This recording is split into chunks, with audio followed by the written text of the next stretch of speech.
Gênesis capítulo 21, vamos ler do versículo 14 em diante. Uma história que já me inspira há muito tempo e não é a primeira vez que eu a usarei para fortalecer a fé, consolar o coração daqueles que estão lutando pelas promessas de Deus. Eu quero começar fazendo uma proclamação antes de ler o texto. A sua promessa não vai morrer. Eu vou fazer a proclamação, acho que vocês não estão me ouvindo, eu estou muito rouco, vocês não estão conseguindo entender o que eu estou falando. A minha proclamação dessa manhã é: a sua promessa não vai morrer. Vamos ler o texto, Gênesis 21, 14. Levantou-se, pois, Abraão de madrugada, tomou um pão e um odre de água, pô-los às costas de Agar, deu-lhe o menino e a despediu. Ela saiu andando errante pelo deserto de Berseba.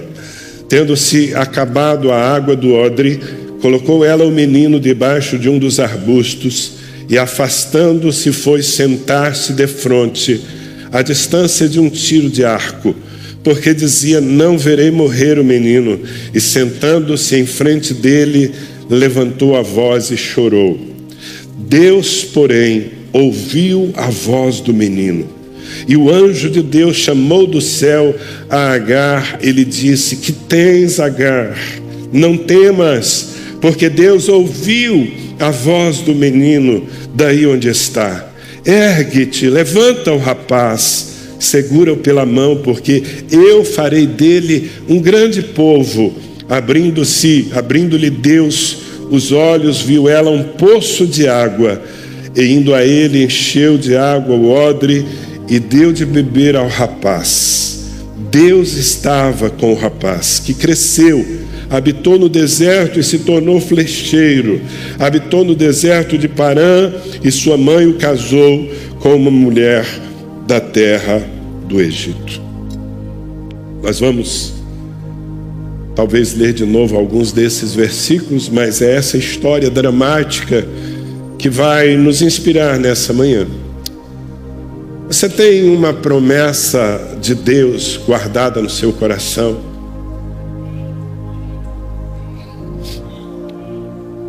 Será que você tem um chamado, algo claro do Senhor, uma vocação? Deus lhe confiou algo para fazer na vida, ou para fazer pelo menos por um tempo na vida. Alguma coisa que você mesmo tenha concebido, talvez pensando: isso é um sonho do meu coração. Mas depois de trazer à luz, você colocou no altar, e Deus colocou o seu selo, e Deus disse: eu vou abençoar isso. Faço essas perguntas porque é sobre isso que eu quero falar nessa manhã. Tudo aquilo que Deus chancela, ou sobre o que Deus coloca uma promessa, se torna sagrado nas nossas vidas. Eu vou falar de novo para que você absorva esse conceito. Se Deus lhe dá algo, ou se Deus chancela, abençoa, diz: eu aprovo algo que você trouxe ao altar como propósito, isso se torna, pela aprovação de Deus, sagrado. Se é sagrado, se é santo, não pode ser abandonado. Há coisas nas nossas vidas que são nossas, são passageiras, são humanas. Elas não são pecado, o pecado tem que ser removido do nosso caminhar. Mas elas também não fazem parte exatamente do plano central de Deus. Então essas coisas nós podemos deixar de lado. Mas aquilo que é sagrado precisa ser cuidado como um patrimônio inegociável nas nossas vidas. Eu, por exemplo, olho para a minha vida e eu vejo muitas coisas sagradas. O meu casamento é sagrado. Ele não é um contrato que eu fiz com uma mulher. Não é só um acordo de vivermos bem enquanto for prazeroso. Não, foi uma aliança que nós fizemos diante do nosso Deus. E nós não temos dúvidas de que o Senhor foi não apenas testemunha da aliança que nós fizemos, mas Ele se dispôs a ser o provedor, e é por isso que nós continuamos casados depois de tanto tempo, e apaixonados um pelo outro, e mais maduros, claro, do que antes. Meu casamento é sagrado. Não existe no meu dicionário, no dicionário de Mônica, a palavra divórcio. Ela não existe. Se eu procurar lá na letra D, eu não vou encontrar a palavra divórcio, porque Deus selou, e aquilo que Deus uniu, não separe o homem. A minha relação com os meus filhos também é sagrada. Os meus filhos não são um acidente da minha vida, não são só uma consequência do meu casamento. Eles são parte do propósito de Deus. A primeira coisa que eu fiz quando os meus filhos nasceram e tinham um mínimo de condição de se expor em público, com poucos dias, foi trazê-los ao altar e dizer: Senhor, eu consagro a Monique, eu consagro o Gabriel ao Senhor. Eles não me pertencem, eles pertencem ao Senhor, mas o Senhor me confiou suas vidas, eles são sagrados, e eu farei de tudo para que eles cresçam no propósito, e mesmo depois que eles forem adultos, eu estarei velando para que eles não saiam do propósito. Meus filhos são sagrados.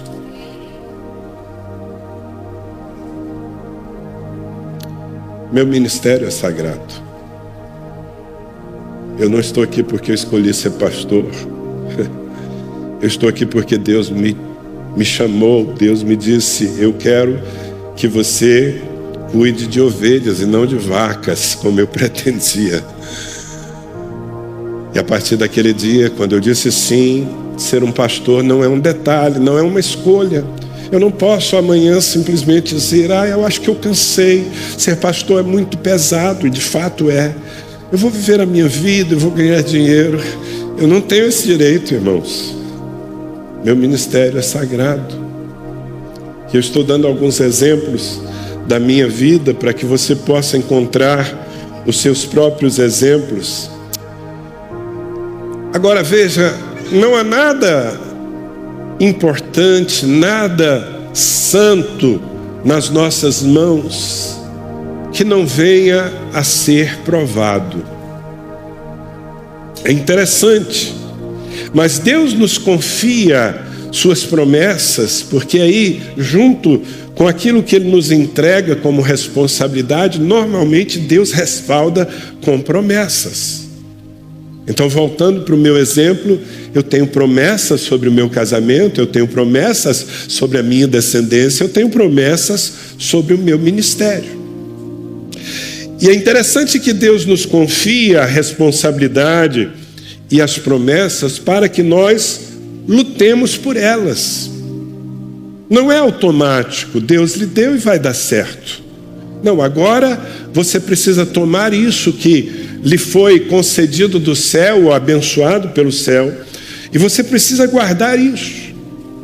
Quando Paulo diz: guarda o que tens para que ninguém tome a tua coroa, ele está falando sobre isso, sobre, em primeiro lugar, claro, guardar a salvação, guardar a sua perseverança no Senhor Jesus, mas também guardar tudo aquilo que Deus lhe confiou, porque vai ter uma recompensa se você chegar ao final com isso ainda melhor amadurecido.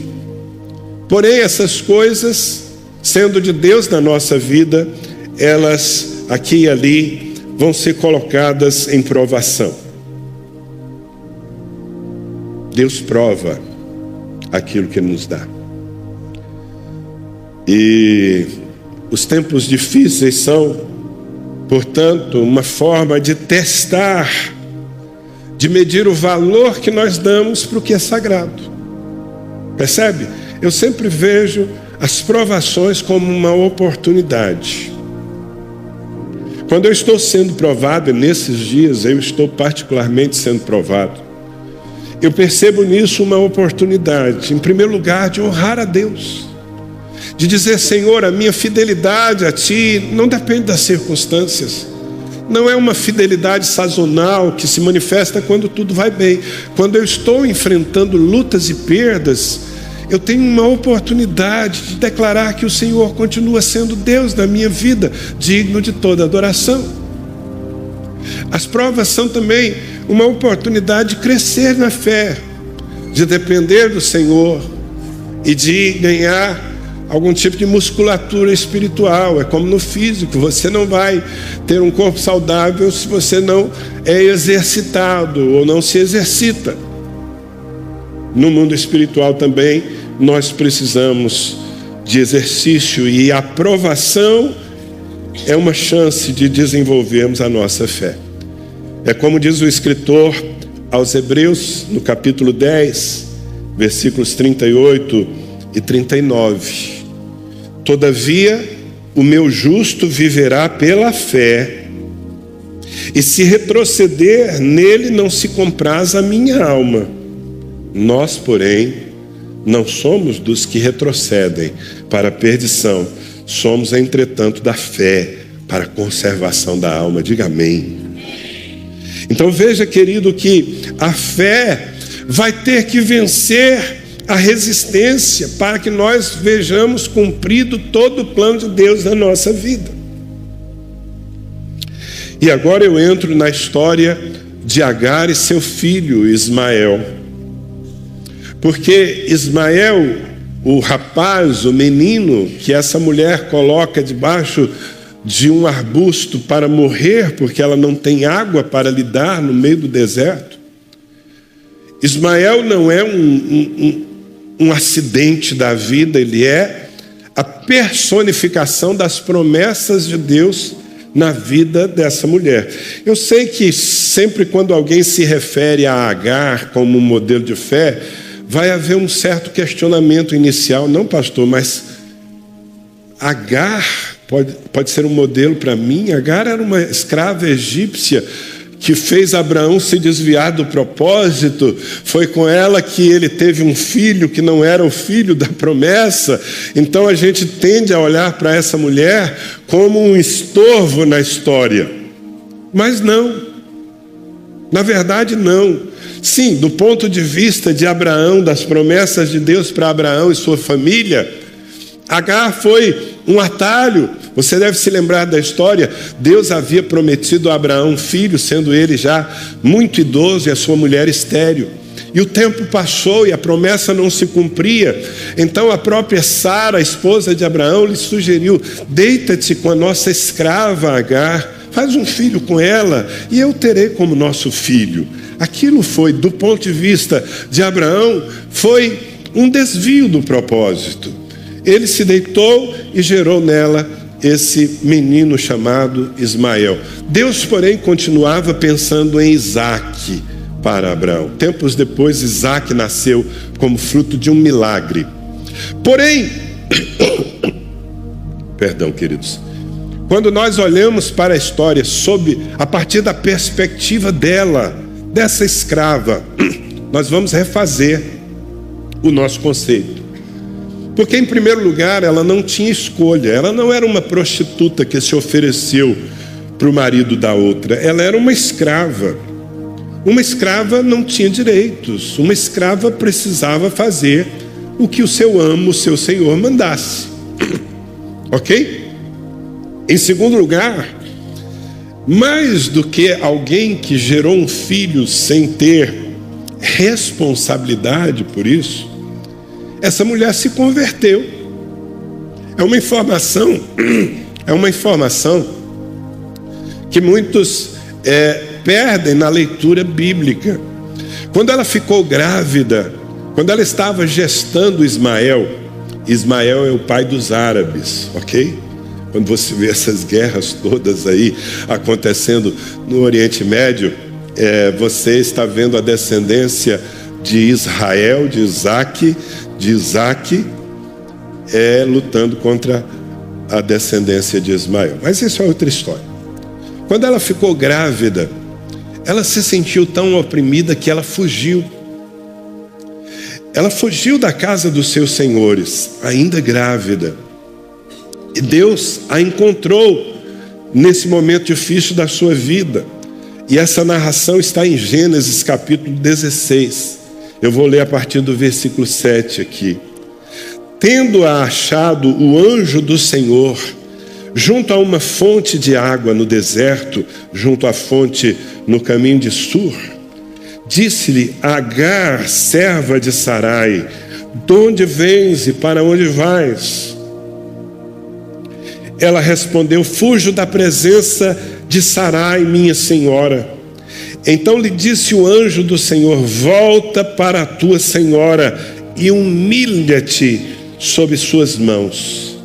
Disse-lhe mais o anjo do Senhor: multiplicarei sobremodo a tua descendência, de maneira que por numerosa não será contada. Disse-lhe ainda o anjo do Senhor: concebeste e darás à luz um filho, a quem chamarás Ismael, porque o Senhor te acudiu na tua aflição. Ele será entre os homens como um jumento selvagem, a sua mão será contra todos e a mão de todos contra ele, e habitará fronteiro a todos os seus irmãos. Veja o versículo 13. Então ela quem? Agar, a egípcia, ela invocou o nome do Senhor que lhe falava. Tu és Deus que vê, pois disse ela: não olhei eu neste lugar para aquele que me vê? Por isso aquele poço se chama Beer-lahai-roi e está entre Cádiz e Bered. Deu para entender essa história? Ela fugitiva, infeliz, sem rumo na vida, ela é abordada pelo Senhor. O Senhor mandou um anjo ao encontro de Agar, em primeiro lugar para lhe fazer promessas. O anjo disse: o que está no seu ventre é abençoado por Deus, e Deus fará desse menino uma grande nação, com uma descendência que não se pode contar. Então houve uma promessa, e essa mulher, impactada por aquela visitação celestial, o que é que ela fez, irmãos? Ela invocou o nome do Senhor. A Bíblia diz que todo aquele que invocar o nome do Senhor será salvo. Ela invocou o nome do Senhor. Invocar é chamar para dentro. Invocar, vocar vem de vocar, vocal. Invocar é chamar para dentro. Ela chamou Deus para dentro do seu coração. E ela passou a obedecer. Então ela abortou o plano da fuga e ela voltou para a casa de Abraão e se humilhou ali. E o filho nasceu e cresceu. Mas finalmente chega o tempo da provação. Diga comigo: o tempo da provação. Eu sei que todos nós gostaríamos de passar sem prova, mas não é possível passar sem prova. Não é possível ser aprovado sem ser provado. Então chegou o tempo da provação. E já com o menino grande, Deus fala com Abraão: despede a tua serva Agar, porque o filho dela não herdará com o filho da promessa de Abraão. E ele então faz aquilo que nós lemos, que eu vou ler de novo, em Gênesis 21, do 14 ao 16. Vocês estão comigo aqui?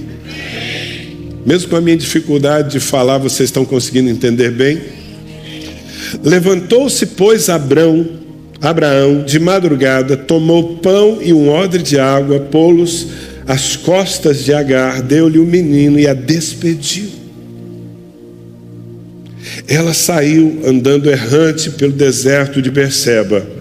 Tendo-se acabado a água do odre, colocou ela o menino debaixo de um dos arbustos e, afastando-se, foi sentar-se defronte à distância de um tiro de arco, porque dizia: assim não verei morrer o menino. E sentando-se em frente dele, levantou a voz e chorou. Que situação dramática. Uma mãe que sai errante. Em primeiro lugar, ela é despedida, ela é desamparada por aquele que deveria cuidar, mas foi Deus quem mandou. Às vezes nas provas que nós passamos, nós colocamos nossa aflição na conta de alguém, mas todas as coisas cooperam para o bem daqueles que amam a Deus. E muitas vezes é o Senhor quem está promovendo certas dificuldades em nossa vida para que tenhamos nossas próprias experiências e o seu plano se cumpra finalmente.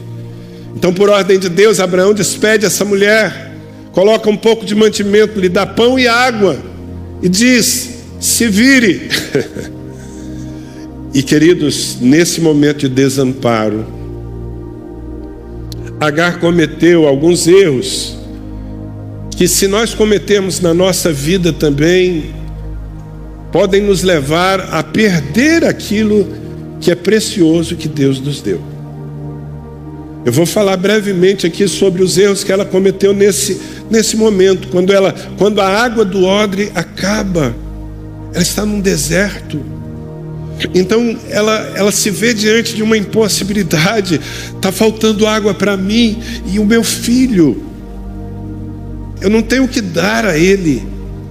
Então, desesperada, ela coloca o menino debaixo de um arbusto e se afasta e diz: eu não quero nem ver a morte dele.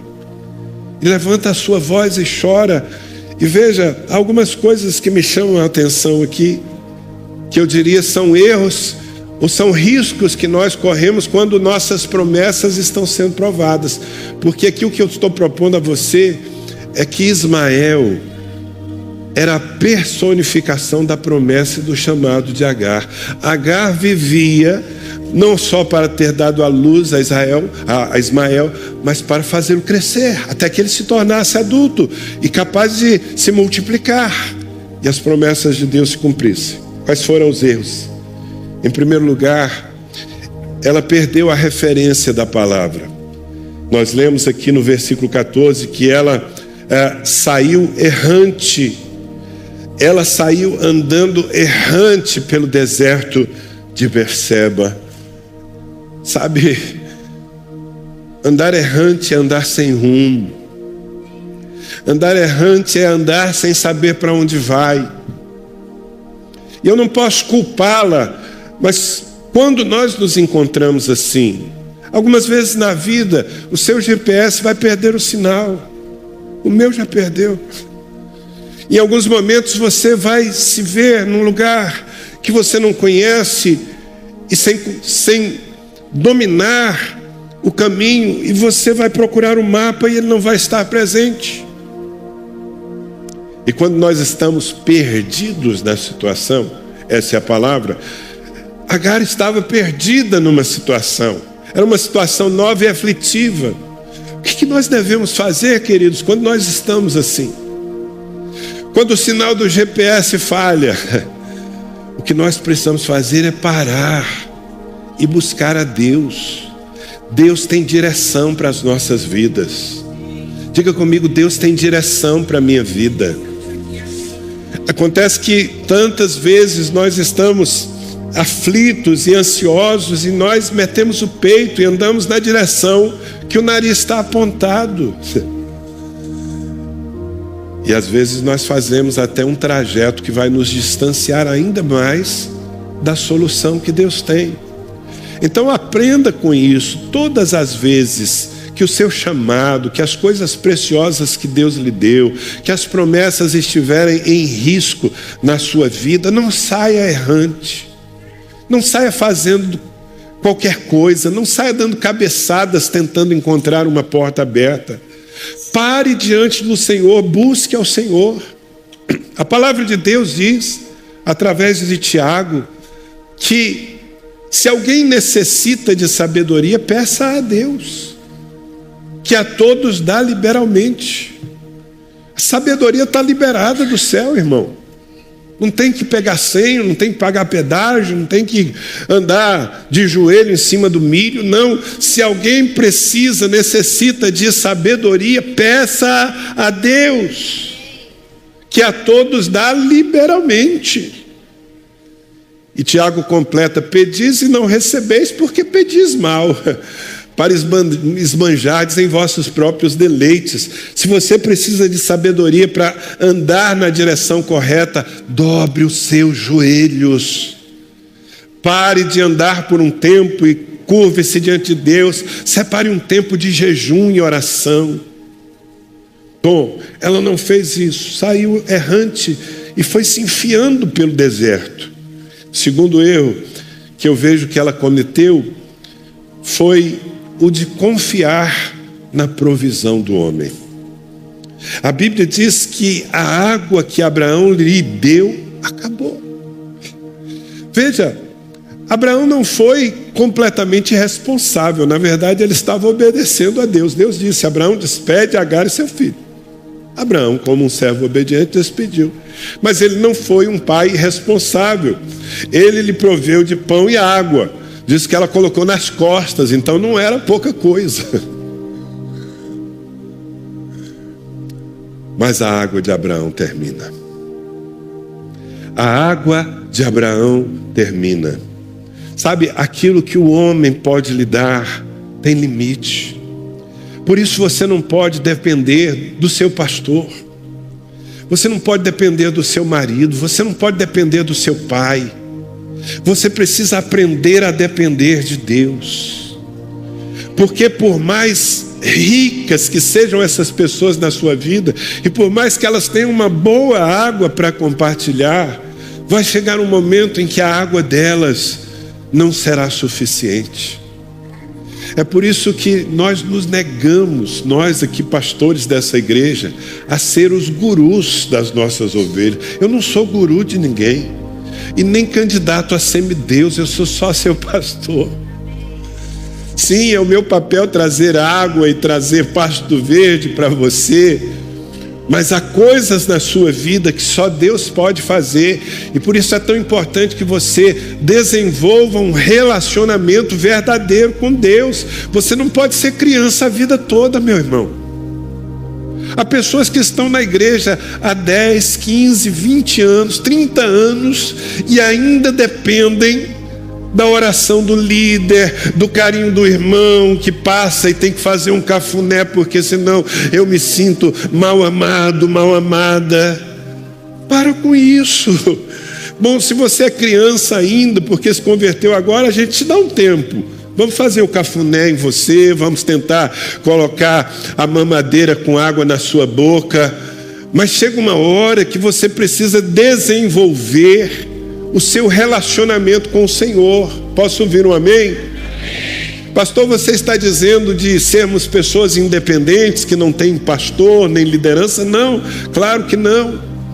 Eu estou falando que você precisa aprender a receber de Deus, porque toda vez que você confia plenamente naquilo que o homem pode lhe dar, você está a um passo da frustração.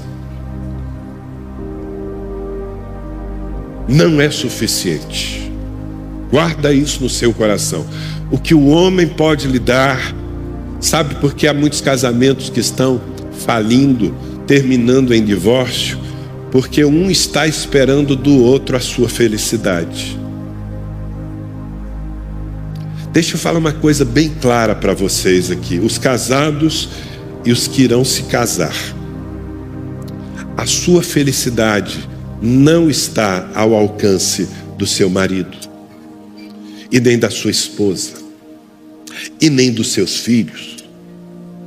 Somente Deus pode lhe dar propósito pleno na vida. Somente Deus pode, lhe abraçar e fazer com que todas as suas carências emocionais, afetivas, até mesmo físicas sejam supridas. Somente Deus.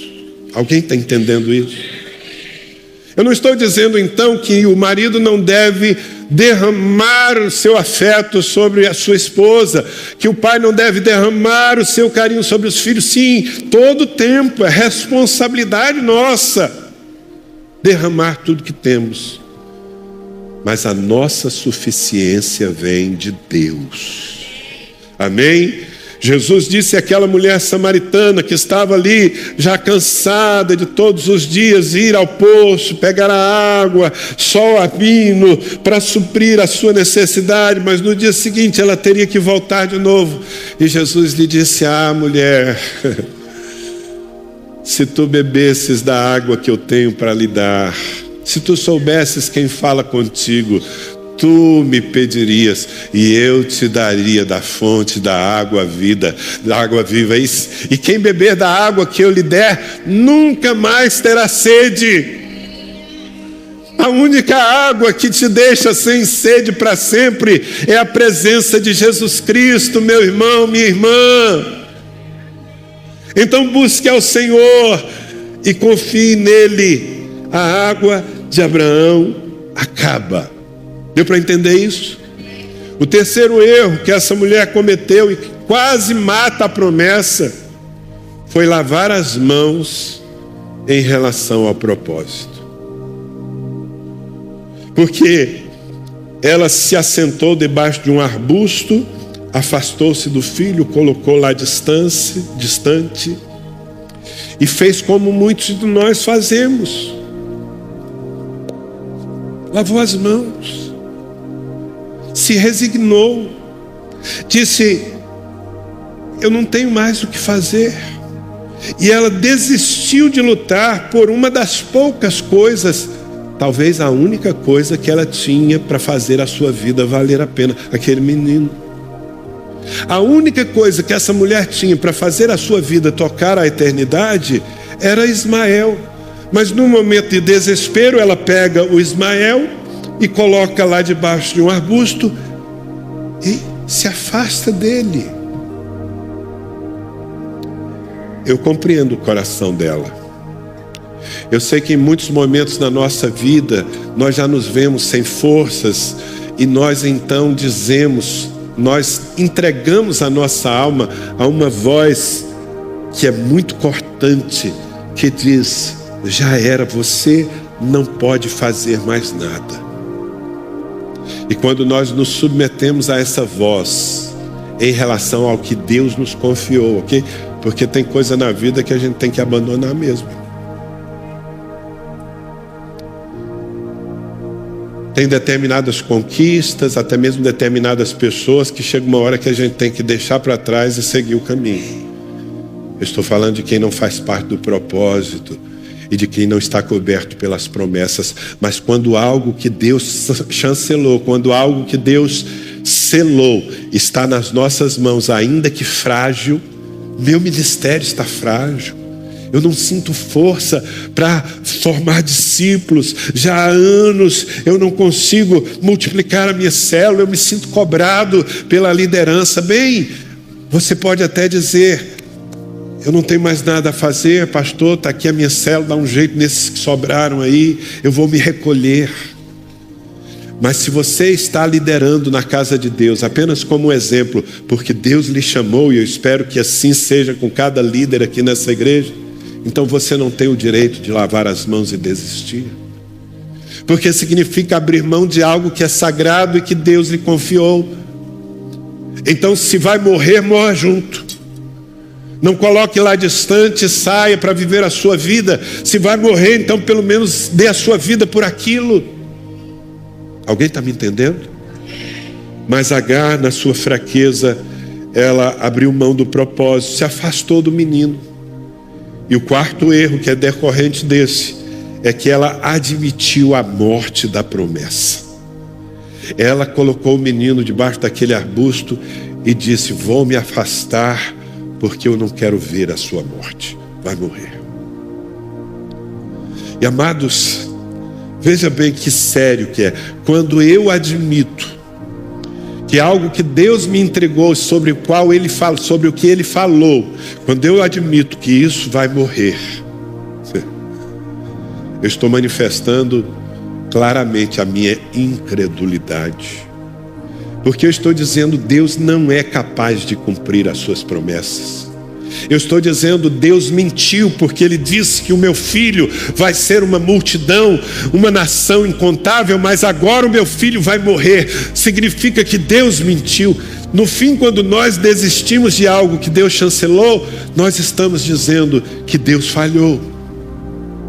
E eu quero aqui dizer, em alto e bom som: Deus nunca falha.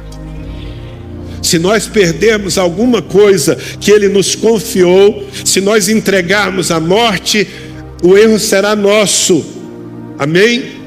Porque essa é a parte que nos cabe, fazer tudo o que está ao nosso alcance para que aquilo permaneça. Tudo o que está ao seu alcance. Mas pastor, ela estava no fim da linha, ela não tinha mais água.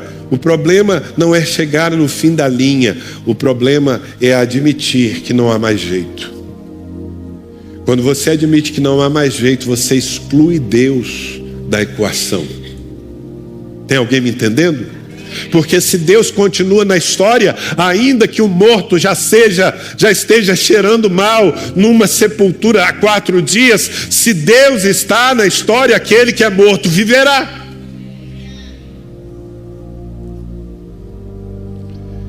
Então esses foram erros que fizeram com que Agar chegasse à beira da desistência radical. Se nada acontecesse ali, seu filho morreria.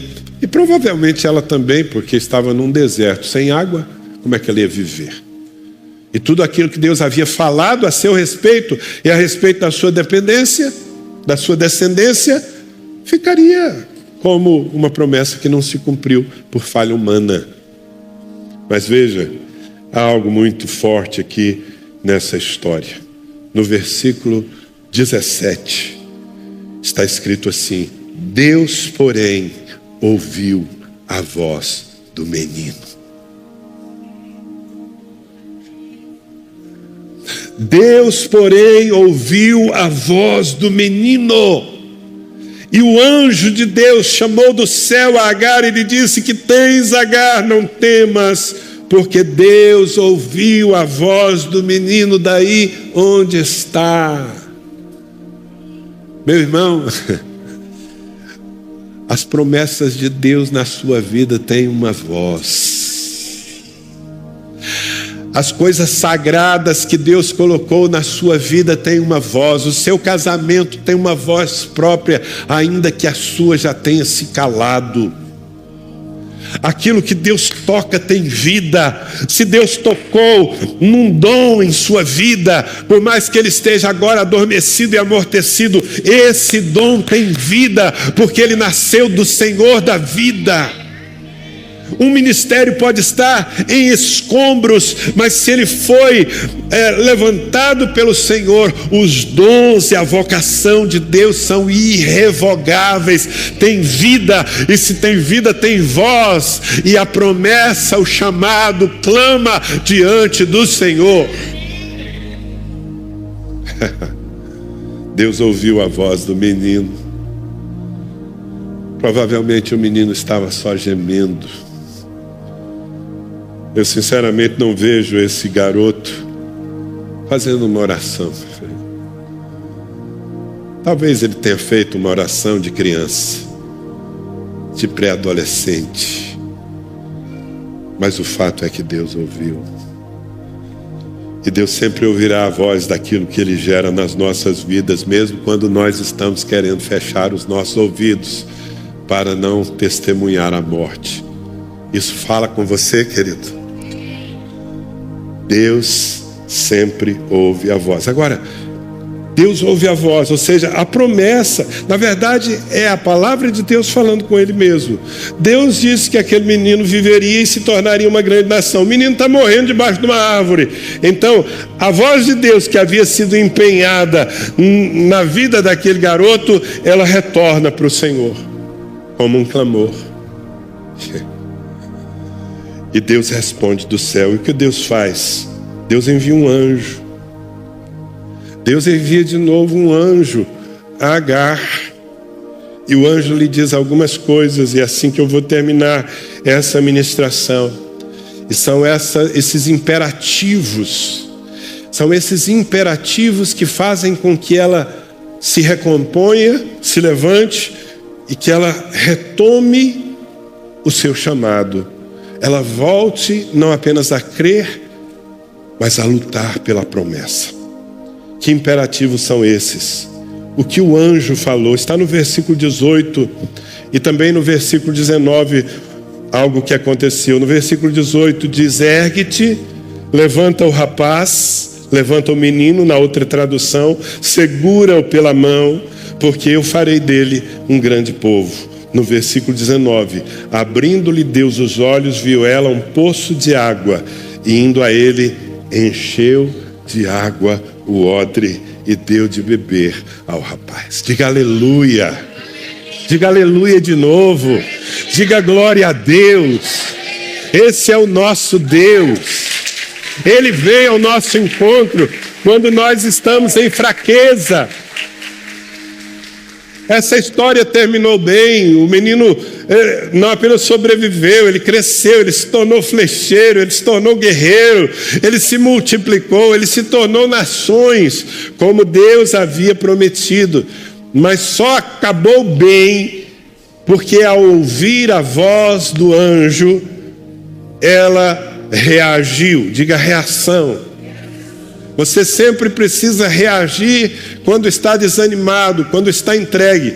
E o primeiro imperativo que o Senhor lhe deu foi: ergue-te. Ergue-te. Levante-se. Você não pode ficar aí prostrado. A Bíblia diz anteriormente que ela se afastou e se curvou e foi chorar e levantar a sua voz em lamentação.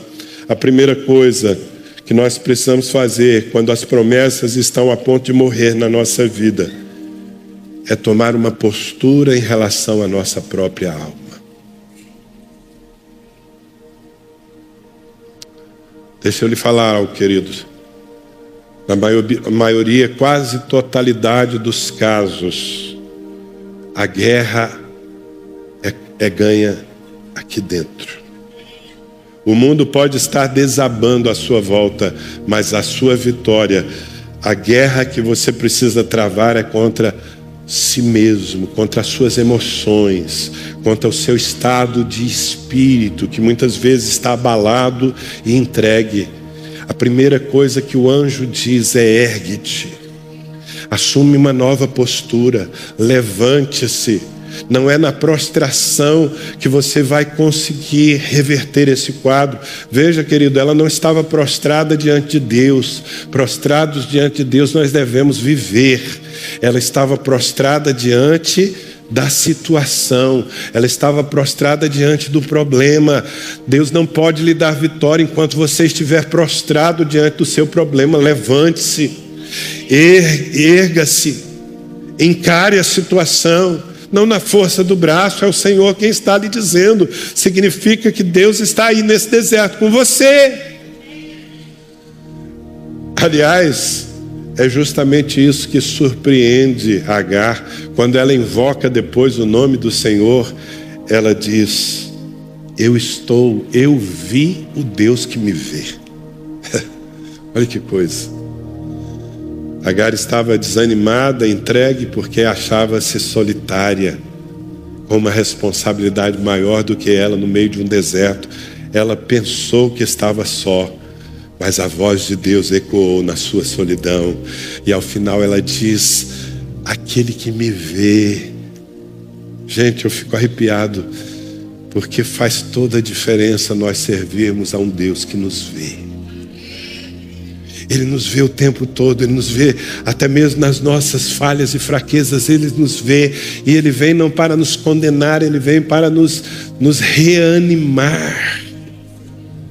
Assim que a palavra do Senhor para muitos aqui é: ergue-te, assume uma nova postura, levante-se para trabalhar, retome a sua célula, volte a servir ao seu marido, mesmo que você ache que esse casamento chegou ao final da linha. Volte a ter uma palavra de honra à sua esposa, mesmo que ela tenha lhe ferido por muitas vezes.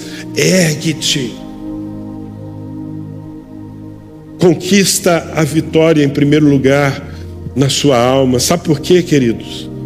Enquanto nós não nos aprumamos como servos de Deus, que tem um motivo nobre para lutar, então Satanás vai reinar sobre as nossas emoções. O que você precisa é colocar os olhos naquilo que está morrendo. O que está morrendo. Vale a pena a sua luta? Vale. Deus chancelou, tem um segredo de Deus ali, tem uma chancela, tem um carimbo, tem um selo do céu, então não pode ser abandonado. Se Deus tocou, é sagrado. Então, olhando para isso, ergue-te. Mas o segundo comando que o anjo lhe deu foi: levanta o menino e sustenta-o nas suas mãos.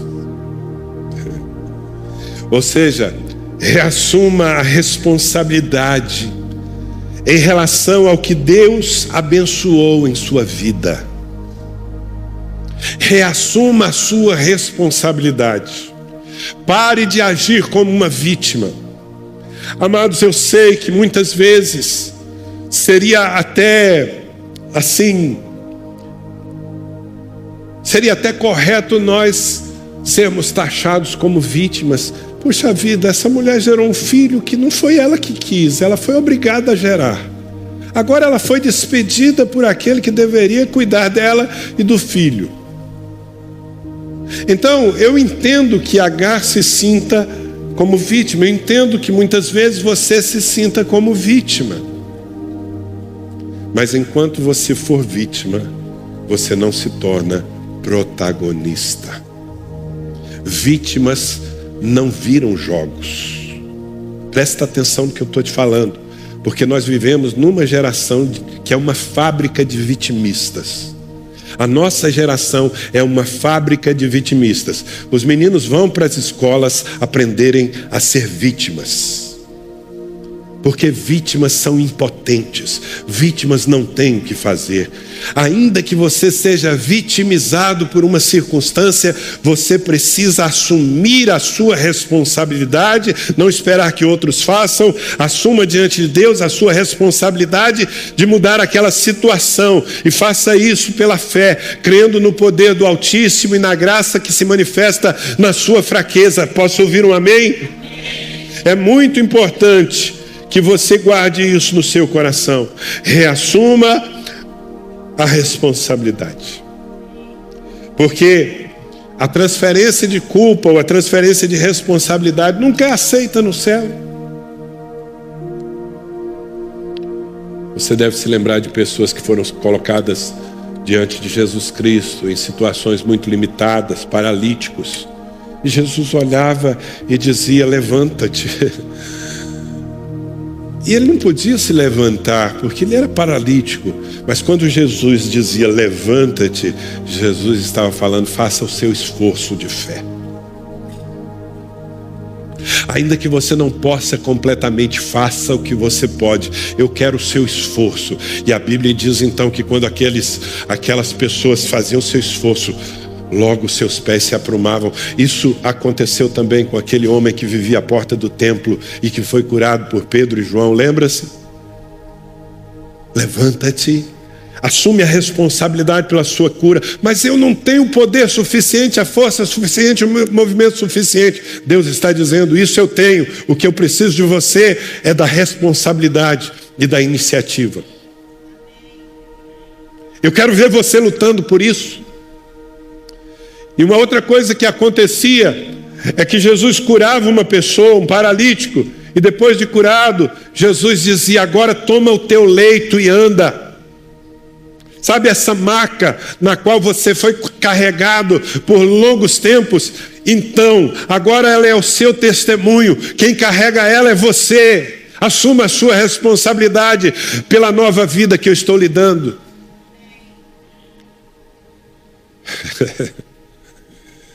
Levanta o menino e sustenta-o nas mãos. Ele está fraco, ele está morrendo de sede, mas faça o que você pode. Se você não tem água para dar ao seu filho, dê o seu colo, dê a batida do seu coração, dê o calor do seu corpo. Faça o que está ao seu alcance para que a promessa não morra. Tem alguém me ouvindo aqui?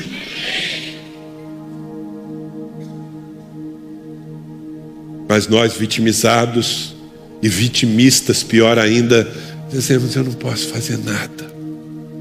Pode sim. Você não pode fazer tudo, mas você pode fazer alguma coisa. E aquilo que você pode fazer precisa ser feito como um sinal da sua fé e da sua aliança com aquilo que Deus lhe entregou. Levanta o menino e sustenta-o nas mãos. E em terceiro lugar, o anjo lhe diz: porque dele farei uma grande nação. O menino está morrendo, gente, está gemendo, está desidratado. Você consegue imaginar essa cena? E Deus está falando: dele farei uma grande nação.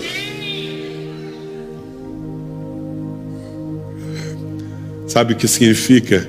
Reaviva as promessas que o Senhor fez a respeito daquilo que está morrendo. Considera as promessas mais do que a voz das circunstâncias. Considera as promessas mais do que aquilo que a realidade está lhe apresentando. Lembre-se do que Deus falou. E o que Deus falou aqui nada mais é do que a repetição do que Deus falou quando esse menino estava no ventre de Agar.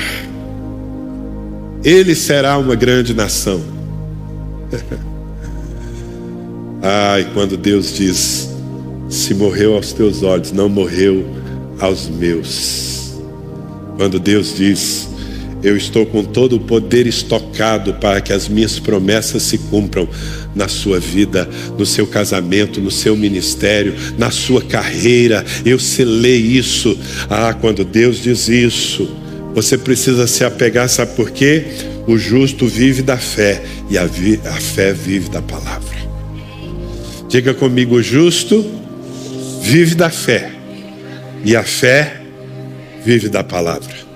Agora aproprie-se disso, batendo no peito, diga: o justo vive da fé e a fé vive da palavra.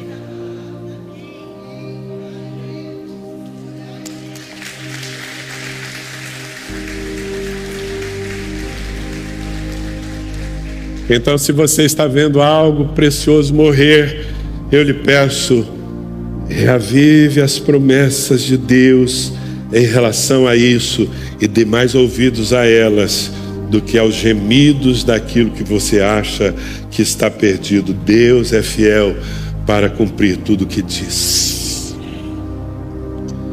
E aí no versículo seguinte, eu leio: e Deus lhe abriu os olhos, e ela viu um poço de água. Qual que era o problema ali?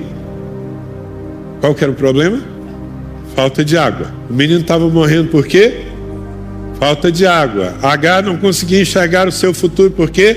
Falta de água. Então, eu imagino que enquanto ela ouve essas coisas, ela obedece. O anjo diz: ergue-te, ela se ergue. O anjo diz: toma o menino no teu colo, ela toma. Veja que não é passivo. Enquanto ela obedece, algo sobrenatural acontece. E o que acontece? Deus abre um poço? Não, Deus abre os olhos. O poço já estava lá.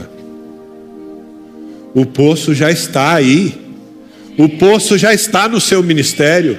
O poço já está no seu casamento. O poço já está na sua relação com seus filhos, com seus pais. O poço já está nessa carreira profissional que Deus selou, já está aí. Mas é que você não está enxergando pela fé. Quando finalmente Deus pode tocar a visão, e eu acredito sinceramente que eu estou mais uma vez fazendo o papel de anjo na sua vida. Hoje eu estou sendo mensageiro, eu estou sendo o anjo para dizer a algumas pessoas aqui que estavam desistindo das promessas: a sua promessa não vai morrer, a sua promessa não vai morrer. Ergue-te, toma no colo, assume a sua responsabilidade. Aquilo que eu falei a respeito continua valendo. As minhas palavras não voltarão sem antes cumprir o seu propósito, diz o Senhor. E agora Deus está abrindo os seus olhos para perceber que há um poço ao seu lado, para novamente lhe dar toda a condição de se levantar e seguir o seu caminho, porque Deus vai cumprir as suas promessas. Fique em pé, em nome de Jesus. Fique em pé, por favor. Aleluia. A sua promessa não vai morrer. A sua promessa não vai morrer. A sua promessa não vai morrer. A sua promessa não vai morrer. A sua promessa não vai morrer. A sua promessa não vai morrer. Eu sei que há muitos de vocês aqui que estão animados com a vida, as coisas estão fluindo, indo adiante. Eu sei que há muitos, provavelmente a maioria, que não está diante de um menino morrendo de sede, de um casamento por um fio, de uma carreira profissional na bancarrota, de uma perda financeira irrecuperável. A maioria não está assim.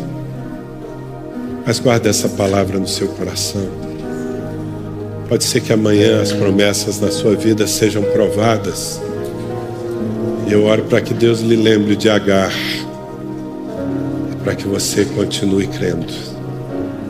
Mas eu imagino que há pessoas aqui nessa manhã que estão vendo uma promessa tão frágil, tão pequena, tão impotente, morrendo. Você sabe que é algo que Deus abençoou, mas que agora está em fraqueza. Como eu disse, pode ser o seu casamento, pode ser o seu chamado, o seu ministério,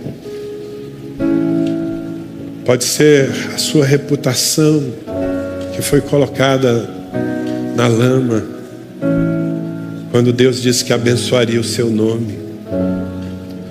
Se você está como Agar, eu quero lhe chamar ao altar. Eu quero pedir que você pegue a promessa no seu colo. Eu quero pedir que você pegue o chamado no seu colo. Que você venha aqui para a presença de Deus.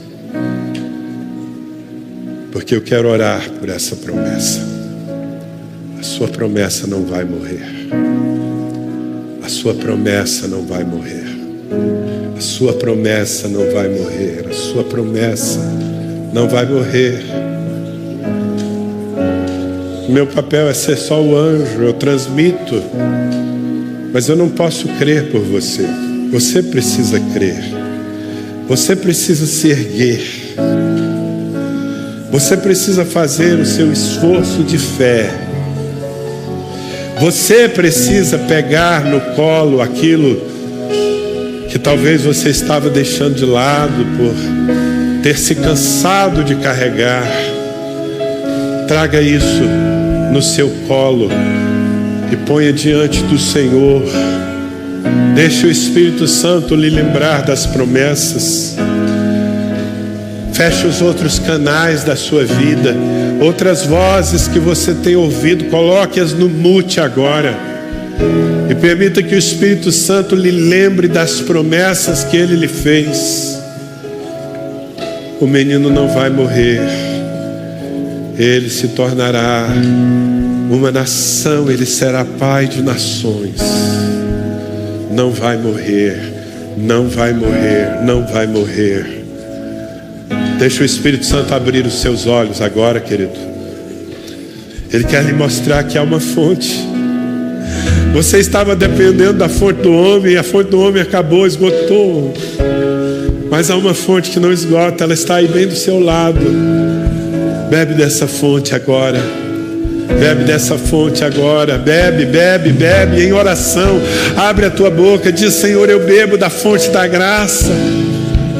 Eu bebo da fonte da graça, Senhor. Eu bebo da fonte que só o Senhor tem. A fonte que não seca, que não se esvai. Eu bebo da fonte da graça. Confessa, não seja passivo. Diga: a minha promessa, o meu casamento, a minha reputação, a minha relação com os meus filhos, o meu ministério não vai morrer. Não vai morrer. Eu estou te dando tempo para orar ao Senhor. Diga para Deus, a sua voz agora precisa ser ouvida. Diga para Deus: eu creio, tua palavra vai se cumprir. Senhor, a parte que me cabe, até o último fôlego eu farei. O meu esforço de fé, ainda que insuficiente para mudar as coisas, eu farei. Eu não abandonarei as minhas promessas. Eu não abandonarei o meu chamado. Eu não renunciarei ao meu dom. Diga para Deus, querido: eu não posso fazer essa oração por você. Dê nome ao seu Ismael. Dê nome ao seu Ismael. Dê nome àquilo que é precioso na sua vida, que tem uma impressão digital de Deus, porque Ele pôs a mão um dia nisso. Deus pôs a mão. Se Ele pôs a mão, Ele santificou. E ainda que esteja na lama, Deus santificou. Creia, creia, creia, creia. Entregue a Ele o seu esforço. Diga para o Senhor: Senhor, eu estou firme nas promessas. Diga para Deus: Senhor, eu bebo das tuas fontes. Eu sei que Abraão, eu sei que meu marido, eu sei que a minha esposa, eu sei que o meu líder, eu sei que o meu patrão, eu sei que o meu amigo não tem toda a água que eu preciso. Então eu bebo de ti, Senhor. Eu não apenas me alimento, eu não apenas me abasteço, mas eu me deleito em ti, Senhor. Diga para Ele: eu me deleito em ti, Senhor. Há um frescor que vem do céu. Há uma fonte de águas vivas que jorra para a vida eterna. Ela jorra para a vida eterna. Senhor, eu me junto aos meus irmãos aqui, e eu me junto ao Ismael que cada um traz. Eu me junto ao chamado, eu me junto à aliança, eu me junto às promessas. E eu intercedo e eu oro para que o Senhor lhes fortaleça a fé, para que o Senhor redobre a graça. A minha graça te basta. Faz isso valer na vida de cada um desses meus irmãos. Um derramar da graça, Senhor. Muita graça, graça, graça, graça, graça. A graça do Senhor é o poder do Senhor se aperfeiçoando nas nossas fraquezas. Graça, graça, graça. Eu oro por mais graça. Mais graça, mais graça, mais graça, Senhor, mais graça sobre ele, mais graça sobre ela. Oh, Senhor, descedenta-o, dá-lhe a provisão para seguir, até ver as promessas cumpridas, em nome de Jesus. Graça para perseverar, graça para crer, graça para se esforçar, graça para esperar a direção, para não andar errante.